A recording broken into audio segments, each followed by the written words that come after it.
Welcome to the Third and Central podcast, the only podcast dedicated solely to the University of Louisville baseball program. This is Matt Sefcovic, and as always, I'm joined by Terry Pennington from Inside Louisville Baseball. Terry, I know you've been on the road this weekend to Raleigh and got to catch some good baseball and take in a city that you've told me that you love, so I hope you had a good weekend down in Raleigh. The temperatures continue to rise. I know you got a little sun yourself. I spent some time outside this weekend just doing some exercising, and I got a little burnt, so it's that time of the year. So I'm not going to complain one bit because we don't have any snow on the ground right now. So we are, hopefully that is all behind us. I know my wife is eagerly waiting to plant flowers, but as I tell her, we have to wait till the Derby around this part of the country. That's what Mark Weinberg tells us, so we're going to stick to that rule. So other than that, how's everything going your way? Yeah, pretty good. We definitely got some sun. I was not great with the sunscreen down in Raleigh for sure. So I should have been a little better there on Sunday, definitely. But yeah, it was nice to get some pretty good weather. It was a little chilly, a little bit of rain spitting on Friday, but other than that, it was really nice on there, and definitely a ballpark that. Yeah, well, I'm glad you had a good, safe trip down in Raleigh. We'll talk about the games a little bit here in just a few minutes, but we've had a lot going on lately. Got a big win over Kentucky, a big rivalry victory, which we'll dive into here in just a few minutes. Tough series loss this weekend at NC State, but as it sits right now, we're halfway through conference play, which is kind of hard to imagine that that's where we are at this point in time. Louisville is 26-9 overall, 9-6 in the conference. Standing-wise or rankings-wise, they're 17th according to Baseball America and D1 Baseball. Coaches poll has them at 19, and they continue to be unranked in perfect game, which is no surprise after losing this weekend. But I was shocked as last week why they were unranked, but it makes a little bit more sense this week. They're currently 5th out of 16 teams in ACC in the standings, so in pretty good position. But when you look at the remaining schedule, man, we've talked about it, but the gauntlet that we've been referencing, it's here. The next 5 series we have are against the number 1, 2, 3, 7. And we do get a little bit of a break against Notre Dame. They're 16th in conference right now. So it's going to be a tough back end of the schedule. RPI is up to 27 right now. And I know you love the ELO yourself, 23rd. So that's kind of where we stand metrics-wise. I think Louisville's in a really good place. If the tournament started today, it'd probably be somewhere around the 2 line, which is a really good place for this team to be. But I think overall, you have to be pretty pleased with where we are halfway through conference play.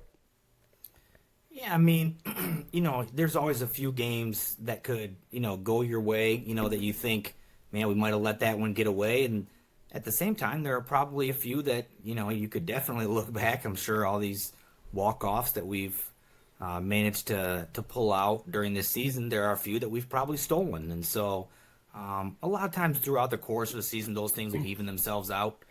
And the baseball gods giveth and taketh away throughout the year. And so as far as all those rankings and the metrics and the things like that, at this time of the year, we're sitting in a really good spot.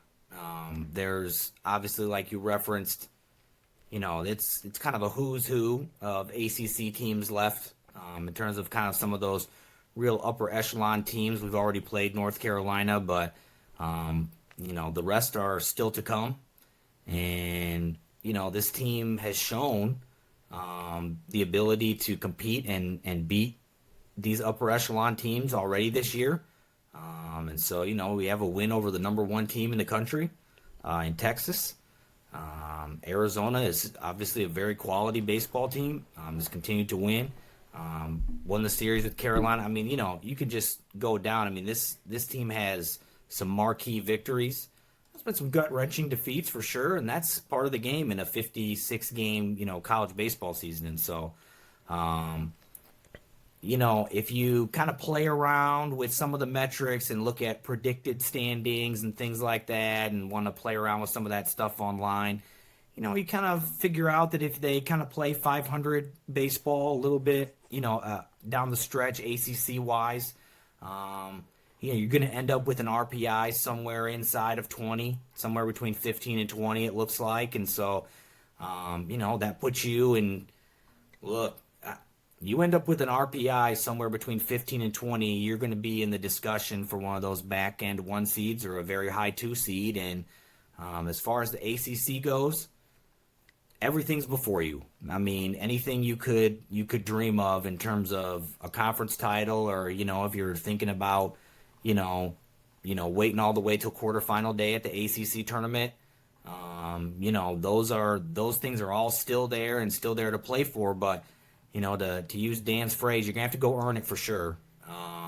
There's a lot of really good teams, and there's some big time road matchups. With Clemson and Georgia Tech and things like that. So it's gonna be a tough back end of the schedule, but this team is more than capable of getting the job done. I was speaking of the schedule. I was looking at it earlier today, and kind of started with the series against Virginia Tech, March 21st. When you look at that series through not only this weekend against Clemson, but beyond through Florida State, which was the following weekend. So that's through April 27th. So March 21st through April 27th, they play exactly one school that's not a Power 4 school. Their midweeks are Indiana, Kentucky again, and then you've got Western in there. That's your one non-Power 4 school, and they're ranked in the top 25. So for over a month, Louisville is essentially going to play all Power 4 schools, and then throw the Hilltoppers in there, who have a really, really, really good baseball team this year at 30-5, who Louisville has Tuesday this week. So, this team's going to be battle tested. We're going to know a lot about this. I think we know a lot about this team now, but we're going to continue to learn about this team over the next few weeks. But I want to talk about that Kentucky game. That was a game that Louisville fans, Kentucky fans, and the coaches and players every year they circle when the schedule comes out, right? That's a game they want to win. And, when you talk about dominating a rivalry, which Kentucky fans love to talk about, on the basketball court over the past decade or so, Kentucky has only won 4 games in the last 19 against Louisville. The Cards are 15-4 against Kentucky. I mean, there's really not much of a rivalry at this point in time. And the Louisville fans showed out. That was a cold night last week. It was chilly at the ballpark. I know you were there, and there was almost 3,700 in attendance, which is, a big number for a weather like that. And Louisville did what they've done all year, and another dramatic walk-off win. There's a lot of base runners in that game, which I was shocked at the low score with all the base runners that we had. It was really low scoring, and then all of a sudden we get to extra innings, and Kentucky scores top of the 10th, and you're getting a little worried. You're like, oh gosh, there hasn't been much action this game. Do we have it in us?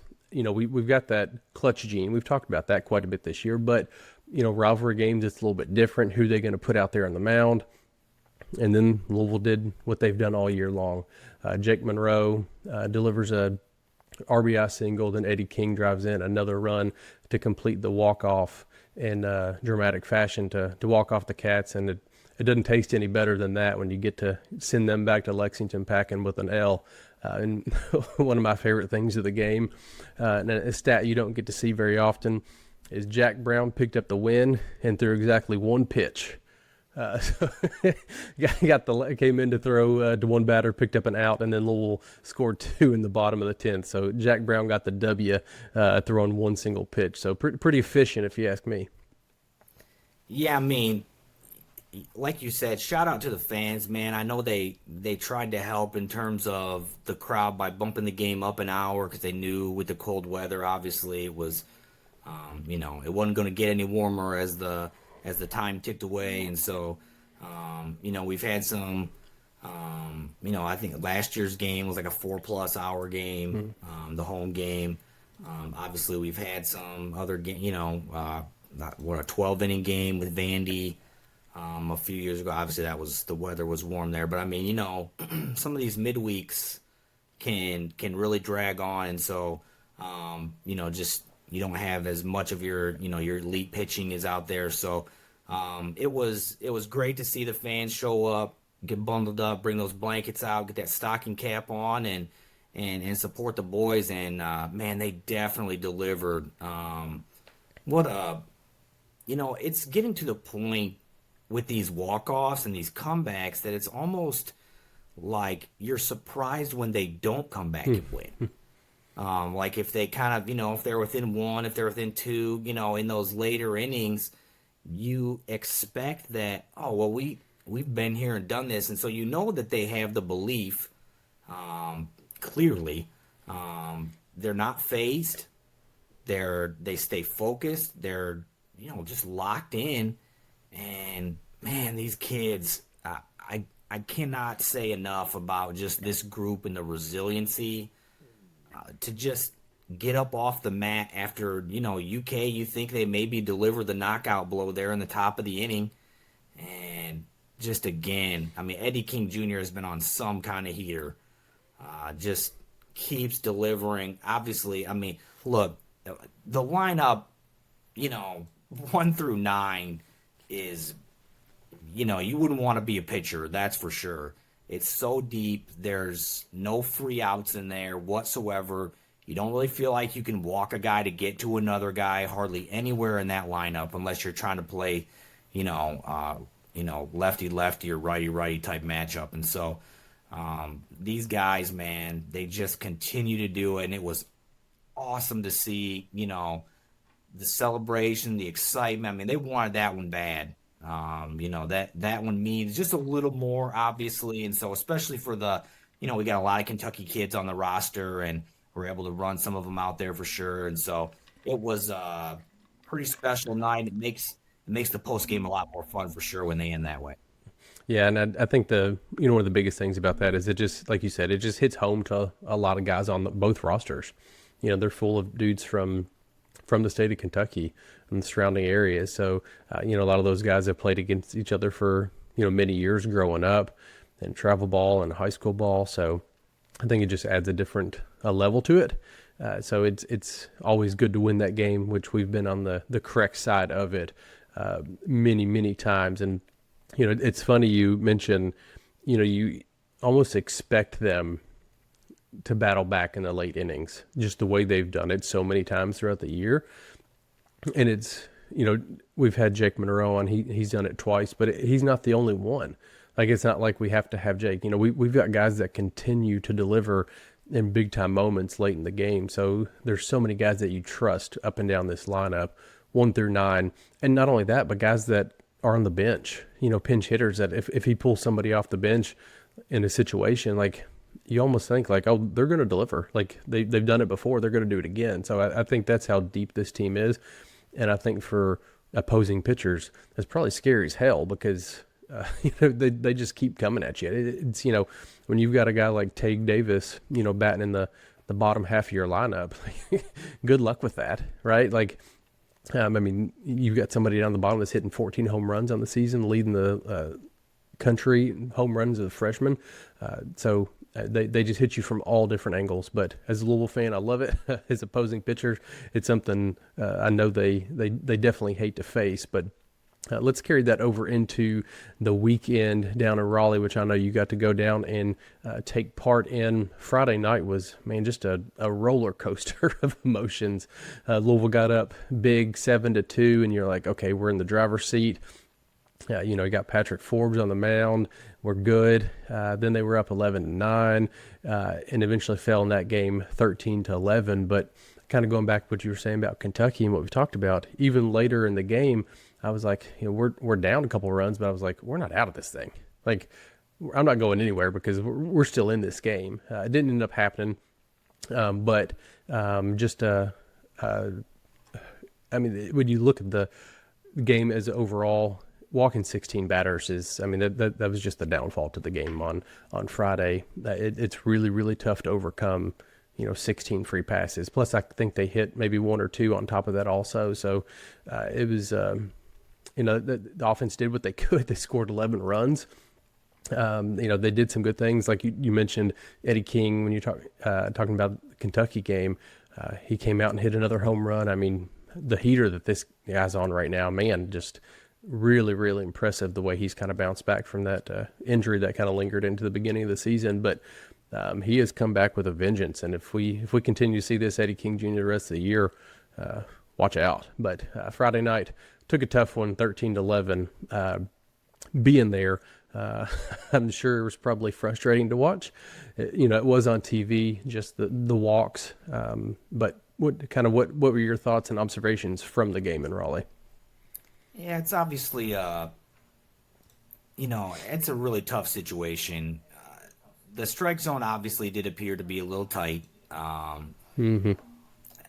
being said, there's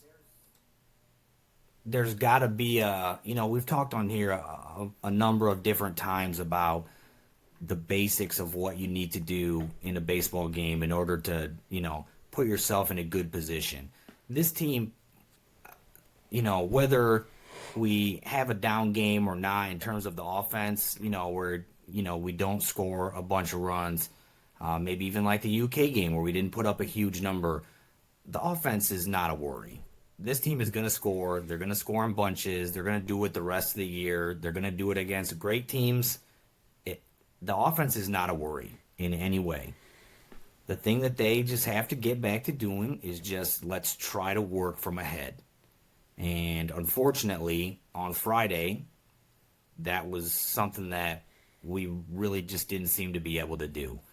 And it seemed to be pretty hard to get ahead again. Like I said, yeah, maybe the zone is tight. And that's going to happen, though. And there are going to be games where, unfortunately, I will say I don't think a zone like that is probably great for college baseball. Now, that's my own opinion. But at the same time, if you want to look at the box score, NC State only had 3 walks, I think. And so how tight was it really? I mean, I don't know. They seem to be able to find the zone. Now, we were pounding out hits on them. I will say this. One of the things I did think about the game was we probably, being really honest, were lucky that we didn't lose by a lot more in that game. Just with all those walks, some free passes, whether it's a hit by pitch, or moving guys around with some wild pitches, some things like that. We probably were lucky to have a chance going into the last inning. That's kind of how I felt. There are certainly going to be times where you just don't have it on the mound. That's part of just baseball in general, and especially college baseball. And so you're not going to get too high or too low on a particular outing, whether it goes your way or doesn't go your way. But man, sometimes you got to just seem to find a way to overcome, with competitiveness, and with almost being able to like will yourself to it. Obviously, you would, with the walks, you would rather probably allow hits than walks. I mean, just from I'm sure, and Coach Mack has said that, that would definitely be something that he would rather see. Look, if you're giving up hits, you'll tip your cap. I mean, you're finding grass with the baseball, more power to you. But those free passes, at that type of level, he used the word embarrassing after the game. He was embarrassed. That probably was the right word. And unfortunately, it's just one of those nights that it just didn't go your way on the mound.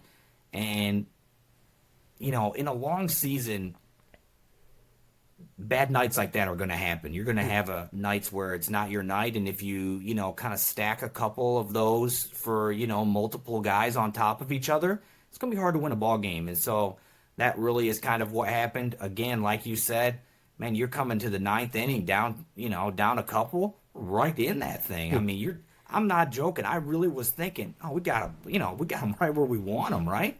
I mean, this is our time to shine right here. And so, you're not going to be able to do that every night. And I think that's been kind of something that's been talked about a little bit the last few weeks is, yeah, it is really fun to do these walk-offs. And it is great that, we've got this like clutch gene or whatever you want to say for a couple different guys, but you don't want to rely on that. Let's see if we can, try to get ourselves in a little bit better position those earlier innings. And I think that was just kind of the story of the night is, didn't quite do enough on the mound that night to get us over the hump, and it ultimately cost us the game. Yeah, one thing that you said that kind of stuck out to me was talking about how, watching the game, it felt like we should have been behind by quite a bit more throughout the game. I just pulled it up because I was curious. NC State, we were able to strand 15 NC State runners. So, I think that's a testament to, at least at some point in time, the pitchers and defense were able to make plays. But, man, if we didn't allow them to get in that situation, I think we had a really good opportunity to win the baseball game. And even the situation we did get into, we only lost by 2 runs, like you said. I mean, you're 2 swings away from tying the baseball game going into extra innings. So opportunities were there. And I think what I was most curious about once that game ended was, how are we going to respond on Saturday? When you lose a game like that, that's tough from a pitching standpoint. That's something tough that to come back to. Yeah, I will say, like, one thing that did stand out to me in the game from a positive standpoint, like extremely positive, is again the resiliency, because there were a couple different innings where, like you said, a 7-2 lead, it kind of gets away obviously there, and then right back, pounding out hits, pushing runs across, give they answer back, we come right back again, like. The resiliency in this team stuck out to me, even in a loss. Like, there's no quit in these dudes, and it's so fun to watch. Just knowing that whether it's a 7-run deficit, or whatever it may be, you fall behind, you have a bad inning on the mound. These guys are there to pick each other up on the other side, and so. Just from a positive standpoint, I really liked that on Friday night. Like, they just kept answering, and ultimately, honestly, I just felt like we ran out of time. I mean, they ran out their best bullpen arm, I think, for the last 4 innings, and he kind of had our number there. He threw 55, 60 pitches somewhere in there, and really kind of dominated the back half of that ball game, and ultimately was able to shut us down when he really needed to. Yeah, no, I think that's a good point, because they did continue to battle. Because when you take a big lead like that, 7-2, not that that's a huge lead, but it's pretty substantial. When you take a 7-2 lead, you feeling pretty confident about yourself. And then when the other team battles back, it's tough to get back up again. And then to do that multiple times in one game, it's that the resiliency that they continue to show. And we've talked about this season, but it's kind of like the motto of this team. That's kind of who they are. And we saw it again, even though we didn't win the game on Friday. We did see glimpses of that again, which was encouraging to see in a loss, that they still were able to battle and show that. So, and then you talk about resiliency, the way they fought back and responded on Saturday. Because, like I said, you don't know how you're going to battle back in a game like that, or responded after a kind of a deflating loss. But man, what an offensive just show they put on Saturday. Pounded out 21 hits on their way to a 25-8 win. Yes, you heard that correctly. A 25-8 win in 7 innings. Tague Davis hit 2 home runs. One of them went 463 feet. That ball was just absolutely smoked. Jake Monroe hit another one. Eddie King Jr. hit another one. Early hit one, and then Tanner Shiver hit a grand slam, which was exciting to see him get on the action as well. But, everything went right for Louisville offensively on Saturday. I would say that was probably one of the more frustrating games that NC State's going to have all year, because everything we did was right. Like, it was really fun from our vantage point. Just watching, every time somebody stepped in the box, I'm like, oh, they're going to hit home run. They're going to hit home run, because it was just so frequent, and they were just dialed in. They were locked in from the beginning until the end. But just a super fun game, and just a really positive way to bounce back after the loss on Friday. Yeah, there've been a couple losses throughout, through the first, half of this ACC season that kind of stick out in terms of they just felt a little deflating. I think that's the word you used, and I think that's the right word, because that Friday night at Virginia Tech, With the bases loaded there, with I believe one out, you kind of feel like, we've got a really good chance right here. We can sneak one out of here again, and then it doesn't happen, and it just kind of like, lets the air out of the tires. You know what I mean? And it felt like that again on Friday night, just with kind of the way that things had transpired. And to go from those low lows to all of a sudden the very next day, Dan preaches it, right? Turn the page, turn the page. You'll hear him say that, virtually every weekend, right? Doesn't matter if it goes well or if it doesn't go well. You have to be able to go on to the next day. And we've talked about it, on here a number of different times. Baseball is so day to day. It's hard to, the momentum doesn't always seem to carry over from day to day. It's a new pitcher. It's is it a day game? Is it a night game? Is there shadows? Is there not? There's some weather? Like, all these different variables are always different. You're not able to always carry what happened the next day, into the following game. And so I felt like that was my favorite part about the day. Obviously the home runs, all the runs. I mean, there was an older gentleman sitting behind me at the game. He was probably pushing 80, and he said that ball that Tague Davis hit, he really only remembers one ball being hit, like that out there that he could think of that kind of, went like that. It made me honestly remember the ball that Ryan McCoy hit off the brick building that went 480 in Durham.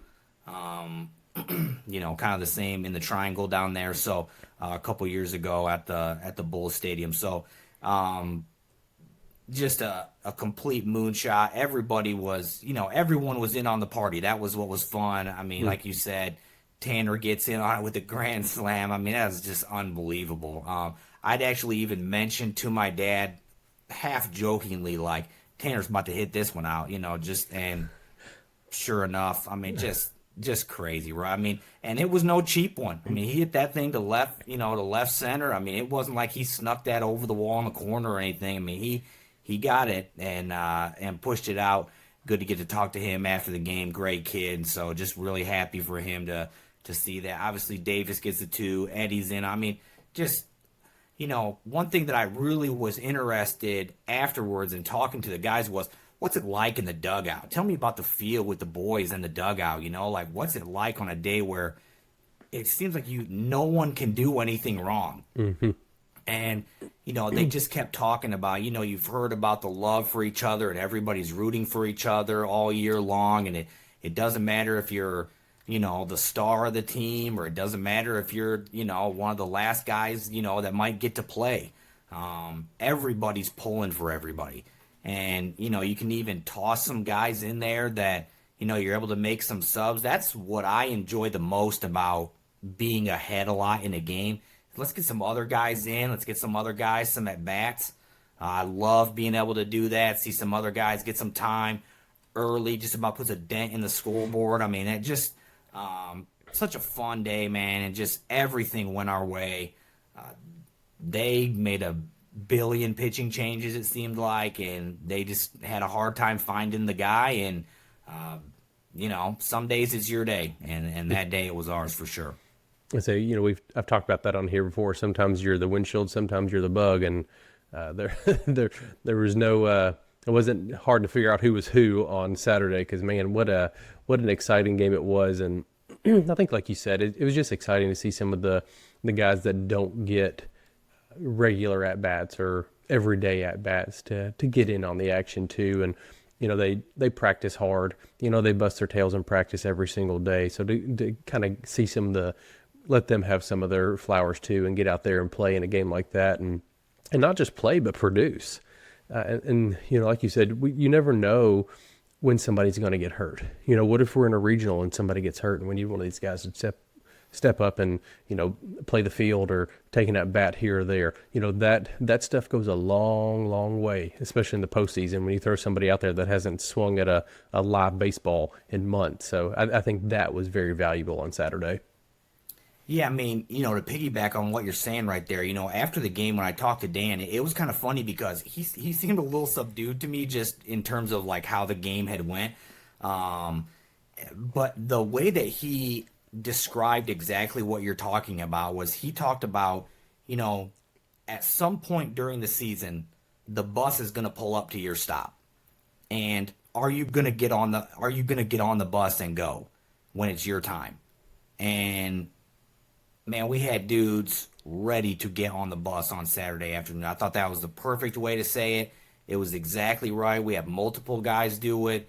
You know, we've had a few times, you know, throughout the year where some guys have had to sub in and play, and you know, maybe you've got to play a game or two, and maybe somebody's out for an extended period, or maybe, you know, you've got a pitcher hurt and we got to bump you up to a position that, you know, to a spot in the rotation that you're not used to. And you know, when you've got your opportunity, man, you better seize it, because it might not come back around. And we had some dudes really seize the moment on Saturday afternoon. Yeah, and then not to completely change the mood, but then Sunday happened, right?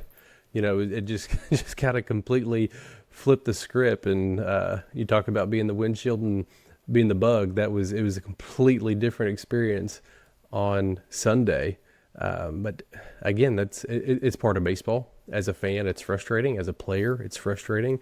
As a coach, it's frustrating. But it's it's part of it when you're playing against quality baseball teams. We've talked about on this podcast 100 times about how Louisville has had a lot of success because of, you know, their Sunday ability to win games on Sunday. And NC State, you know, their starter was able to go 6 2/3. And when you can have a starter in ACC play, or any level for that matter, throw 6 2/3 on a Sunday game, you're most likely going to win that game, because those are typically pretty higher scoring, because you know your bullpens and your starters are not your Friday guys. You know, they're the kind of, not, I don't want to say second tier, because Peter Michaels, he's a top tier pitcher. So I hate to use that term, but you know, you've used your bullpen on Friday, you've used your bullpen on Saturday, and it's kind of, you know, you're kind of picking up the innings. So when you've got a starter that can go 6 2/3, that's a complete game changer.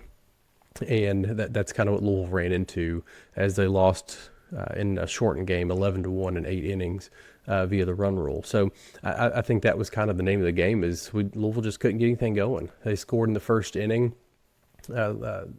Lucas Moore led off the game with a single, first pitch of the game, drove it into the outfield, extended his hitting streak and on base streak.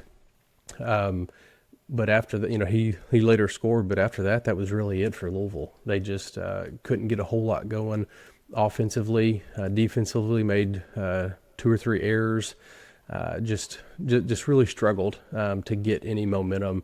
And you know, as the day before yesterday, on Saturday, everything went right for us. It seemed like Sunday was, you know, just complete opposite again. I think the pitching staff walked quite a few guys that game, 13 if I'm not mistaken. So kind of reminiscent of what we saw on Friday. So just a tough way to go down on Sunday. But again, when you're on the road in ACC play, you know, these things are going to happen. I know I've heard, you know, fans they're frustrated. I get it. But when you're playing good baseball games or against good baseball teams, you're going to lose something here and there. So, but Louisville ended up losing the series by dropping the game 11-1 on Sunday. Yeah, I mean, you know, I've mentioned it a couple different times, I think already, or referenced back to it. The series was so eerily similar, just in terms of the ebbs and flows of it, to the Virginia Tech series, in terms of the chance to kind of steal, you know, maybe steal the game on Friday night late. I mean, obviously we had the lead, you know, throughout the game on Friday, versus when we did not do that at Virginia Tech. But just in terms of the end, kind of you really had a chance, you felt like, to steal game one, just kind of pull it out. And then, you know, you get the big day on Saturday, and then Sunday. Look, life on the road in the ACC is tough. And, you know, man, we had them on the ropes. I think we were through the lineup, 1 and 2, you know, 2/3 of the way through the lineup the second time after the third inning, and we had him on the ropes for sure. And man, we stranded some runners early, and ultimately, you know, that we needed to add a few on in there to kind of keep that momentum going, keep it, keep the flow going, keep the energy up. And like you said, the walks were again a problem. It was 13. I think it was 7 wild pitches. There was a hit batter or two in there. It was tough on the mound this weekend, to be honest. And so, is that who we are? Is that not who we are? That's college baseball, right? I mean, it's going to ebb and flow. Sometimes, it's tough for some of these kids when they come into some of these games. It's a 2-0 count. You're in the middle of a batter. That's tough. I understand. I mean, I'm sure they're probably used to it by now. That's something that I don't want to say is a staple, but Dan's not afraid to do, for sure, to make a change in the middle of a batter. And although that's probably not ideal as a pitcher, Dan's not gonna put you out there if he doesn't think you're the guy for that spot. And so, he's looking, he's trying, man. He managed his butt off on Sunday trying to, get us another at bat. Whether it be playing the 5 infielders there with, I think we just had the 1 out at the time, to try and cut down a run at the plate with the bases loaded. I mean, he was trying really hard. He was throwing the kitchen sink at it. And, like you said, you want to be bug, windshield, hammer, nail, whatever you want to be. We were on the wrong end. And so I think it puts it shows the emphasis on being able to take advantage of what your opportunity is when you have it in terms of winning a baseball game. And so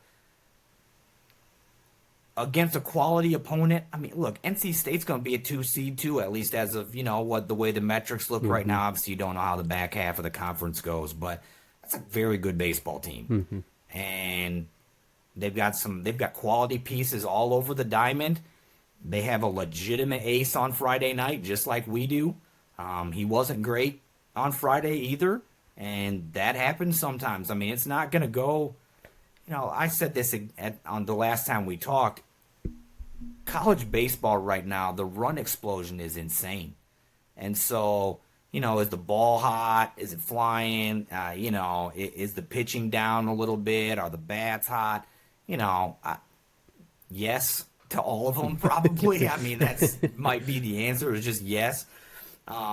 So I just think when you have that chance, you have to seize it, because games like Sunday happen. That's part of that's part of just all baseball, period.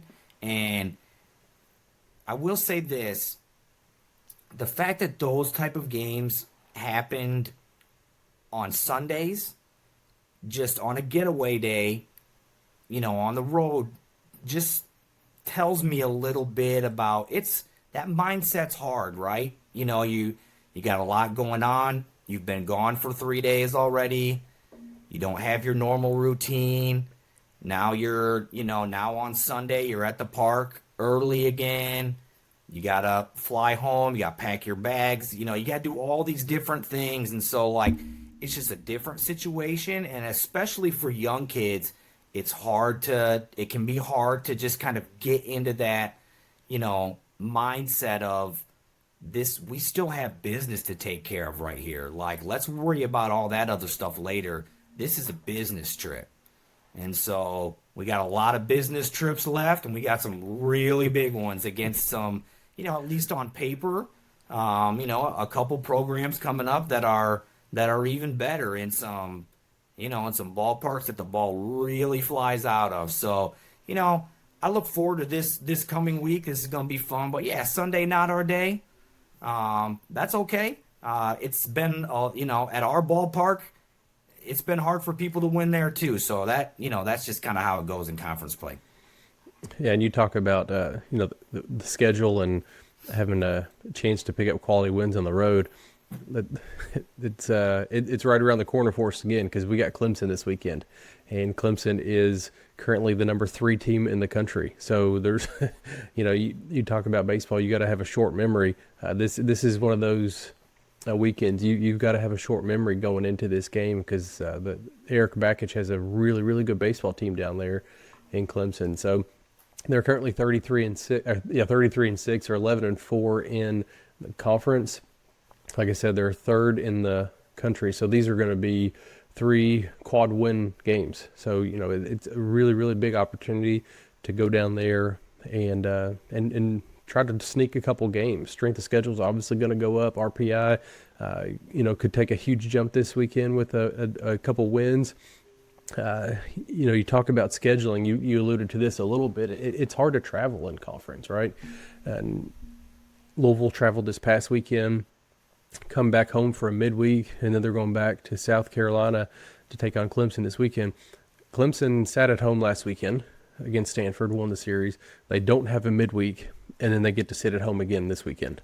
So, I not to make excuses, I'm not here for that, but just to kind of piggyback on what you're saying, they get to sit at home for 2 straight weekends and play baseball. So it's a much easier life when you get to stay home and sleep in your bed and have your normal routines than it is to travel all around the country. So Clemson so far, they have not lost a conference series.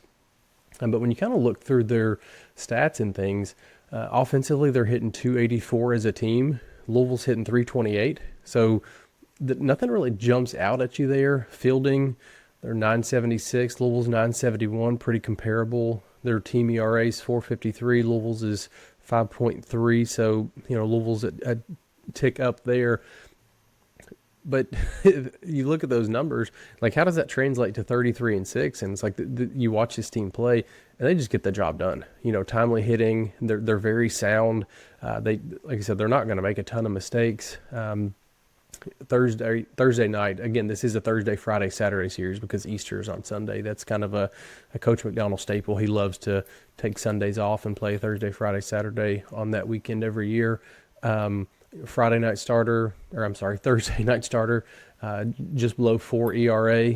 Friday starter is going to be just a tad over 6. And then the starter that we're going to see on Saturday, they've kind of been flip-flopping back and forth there, so not 100% sure who we're going to see.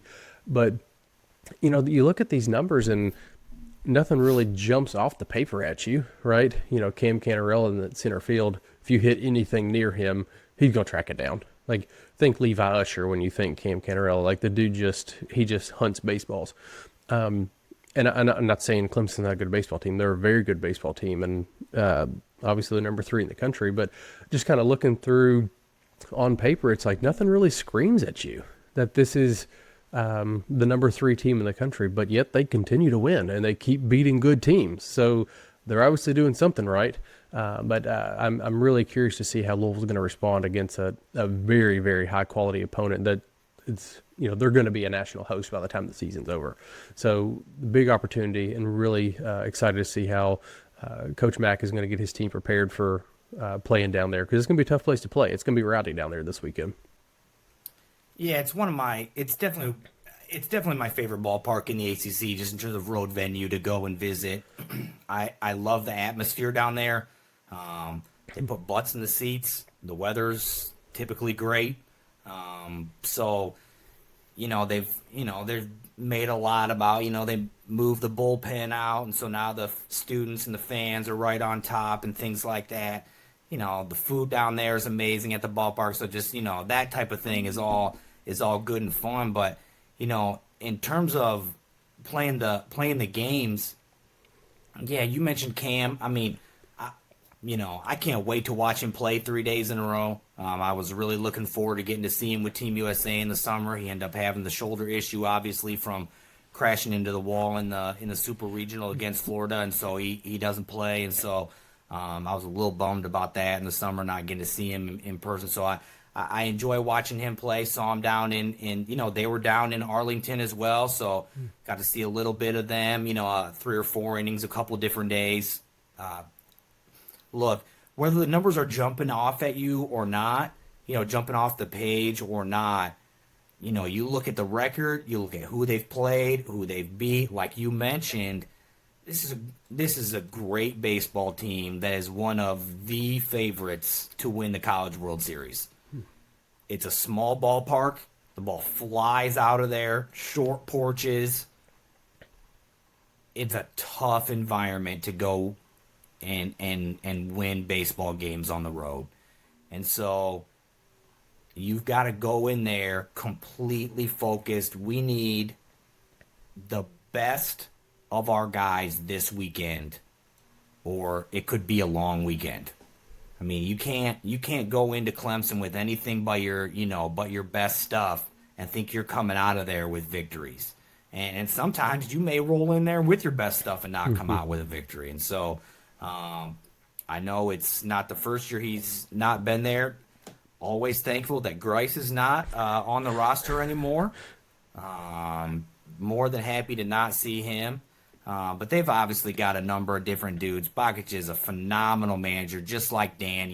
One of those elite guys that you look at around the country that are just the best of the best, right? I mean, listen, I'm a Michigan guy, born and raised, love the Wolverines. Let me tell you, if you can get to the College World Series out of the Big Ten and at Michigan, you can coach.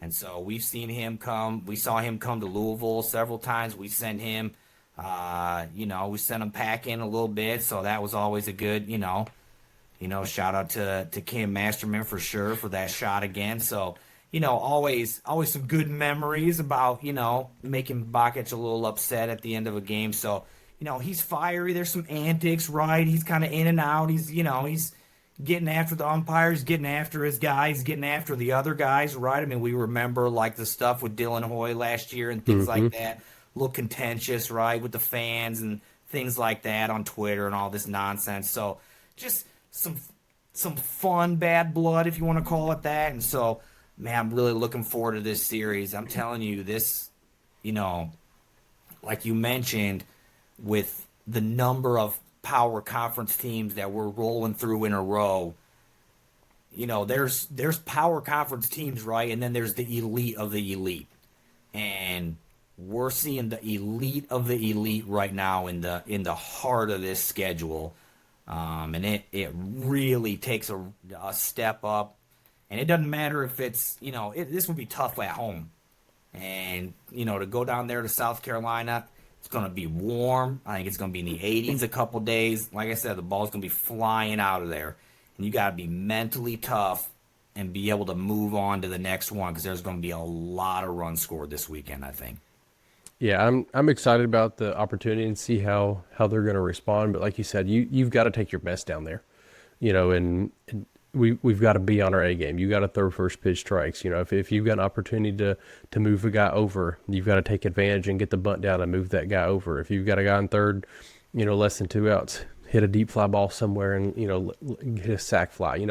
We've got to do the small things right this weekend against Clemson because you're not going to go in there and steal a game from them and not play your best baseball. You can get away with that kind of stuff against the Californias and the Boston colleges and nothing against their programs. They've had good years too, but you're not going to do that this year against this Clemson team. You have to go in there and play your best. And even looking beyond that, you've got Kentucky midweek next week, and then you've got number 8 Florida State. So, the next 7 games that this team's going to play, it's just a crazy elite schedule at this point in time. But I think the message has to be right now is, this pitch, this at bat, this out, and just take this one step at a time, because if you get caught up in the moment and caught up who you're playing next, and this thing could start to spiral, and that's the last thing you want to see at this point in the season.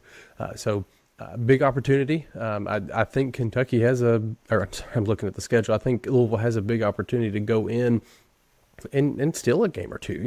I really do. I think this team is built for winning on the road. We unfortunately haven't seen a ton of that this year, but the way this team stacks up in the offensive production, like you said, if we see a lot of runs this weekend, I think we could go down here and sneak a couple games away from Clemson. I don't think I don't want to say their pitching staff hasn't seen an offense like Louisville, but Louisville's got one of the best offenses in the country. They're never going to quite be out of a game, right? You're going to have games like Sunday against NC State, but Louisville's never going to be out of a game just because the offense they have. I mean, you can look at stats all over the place, and batting average. We're in the top, I think, 5 in the country. It's just runs scored. We're up there. This team is going to produce runs no matter where they play, especially like you said in a short porch like Clemson. Tague Davis, he may hit a ball into the football stadium because just the way this field plays. I think Louisville can go down there and make some noise and hopefully steal a couple games down in South Carolina this weekend. Yeah, they've got that. I'm not exactly, right off the top of my head, I'm not going to remember what they call it, but they've got that like little grill and things they do out in right field. Yeah. With the little deck out there at Clemson. You have to have like a special ticket to be able to get in there. Yeah, take a deposit a couple in there for sure. I mean, that would always be an option. I mean, just in a small ballpark. I mean, I'm telling you, that ball that he hit on at NC State was still going up when it was going over the fence. I mean, so. You get at a small ballpark like that, again, the humidity a little bit should be up and, that make the ball fly a little bit more. I'm sure since we're talking about it this way, there's going to be like a 2-1 ball game or a 3-1 or something like that because I said it that way. That seems to just kind of be how things go. But it's, like you said, it's focused on the moment, right? Coach talked about after Sunday, with, the way that the pitching had gone. He's done with 3 ball counts. He's done with these 0-2, like 3-0, 2-0. Excuse me, I think I said 0-2. 2-0, 3-0. I mean, those are non-starters. I mean, like just in terms of wanting to be competitive, that can't happen. And so you've got to go down there and be able to throw first pitch strikes. I mean, if we've talked about it on here so many times this year. I don't get too caught up in, and I do, I watched through 3 Clemson games today just pitching, taking a look at pitching and wanting to see, the way these guys spin the baseball and things like that. What's the feel look like from different guys and who do they bring out of the bullpen at different times? I mean, I'm trying to walk through and familiarize myself with what they might want to do. But at the same time, the focus has to be internal. What are we doing? Mm-hmm. Because you can't control what they do. We can control, our guys can control what they do. And it's get ahead in the count. It's play good defense. And like you said, the runs, that kind of stuff, yeah, there are going to be days like Sunday where it doesn't amount. I think you mentioned like the batting average, these different stats and things like that. The Massey ratings, I think, had us as the number 7 offense in America. That seems about right, wouldn't you think? I mean, you just take a look at it. I mean, I'm not gonna have everybody's numbers off the top of my head in terms of other offenses around the country, but I mean, this offense clicks 9 times out of 10. And so there's going to be runs there to be scored. We're going to score them. And can we do the other things to keep us in and give us a chance to win baseball games late? And, man, I think this team can do it. I'm with you. I think this team can go, this is a chance to go in there and make a statement. This is who we are. We're for real contenders in the ACC, and we're for real contenders to host come June. And this is where you make your stand beginning this weekend down in Clemson. You mentioned Florida State next. You get Jamie Arnold's going to roll into Louisville on Friday night. These are your chances right here. This is why you come to Louisville, for these opportunities right here. Jake Monroe talked with us a couple weeks ago about, I came to Louisville to play in these games. I came here to be in these moments. He came to Louisville to go to Clemson this weekend. This is what he's looking at. Same with Peter Michael. He chose Louisville and he chose Roger for these moments right now. And so this is the opportunity, and it's time from the season. I think they can do it. I believe in these boys. I think we're going to go down to Clemson, play really good baseball. And I think that's probably going to be the message from the coaching staff too. Is who are we? Who are we as a team this season? You